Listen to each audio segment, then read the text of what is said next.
Let's face it, British food, not much there. See, I don't agree with that. I think a lot of people don't even know what true British food is because I love British food and I think it gets an unfairly bad rap. But before anybody attacks the commenter here, I should just clarify that the comment wasn't intended in spite, it was just in response to a conversation we were having about food in the UK. But as I was saying, I don't think that anybody in this country really knows what British food is unless they are a Gen Xer like me or older. Because what I consider true British food doesn't really exist anymore. You can't just go to a restaurant and order traditional old school British cuisine. And it's something that most people who are millennial or Gen Z have never even tasted before. But when we immigrated to the UK in the late 70s, and my brother and I started school in Manchester, we went absolutely nuts over the school lunches because it was like nothing we'd ever had before. The food was just so hearty and so delicious. And up till that point, we'd mostly eaten Chinese food only, and so it was so exotic to us. It was a tiny little independent school, and our dinner lady was called Mrs. Shufflebottom, and all of the meals we had were prepared in a very traditional way using old fashioned recipes. None of this low fat nonsense.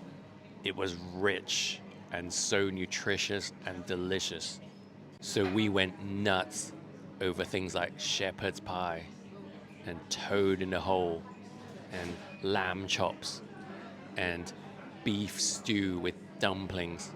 And when I say beef stew, I'm not talking about that dry, stringy, low quality beef you get nowadays, but big chunks of fatty beef brisket and moist, fatty, fluffy dumplings to soak up all the gravy. And the desserts, like rice pudding, they turned our everyday ordinary rice into a sweet, creamy pudding. And rhubarb crumble. It was tart and tangy and crunchy and buttery all at the same time. This was the kind of stuff we had every day for lunch. I remember just sitting there in my uniform in ecstasy, like with every mouthful. Even something as simple and ordinary as mashed potato, which you might take for granted, but we'd never eaten before. Oh, it was like heaven. See, all those things to me are examples of true British food, which you can't get anymore. It just doesn't exist. I mean, if you search high and low, you might find it somewhere, or you can get like shitty microwave, highly processed versions of these dishes, but it's not the same. You can still get a decent English roast, but unless you go to some high end gastropub, the meat is going to be garbage.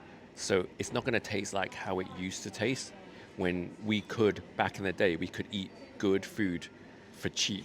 So I would say that as a Chinese person, my favorite food in the world will always be Chinese. And I also love Italian and a lot of other things. But I would count British food as another favorite if it still existed the way that I remember it. But most people who criticize British food today have never had it before, unless you have an elderly mom or grandma who still cooks using the old recipes. You won't know what I'm talking about. Anyone out there can relate to what I'm saying?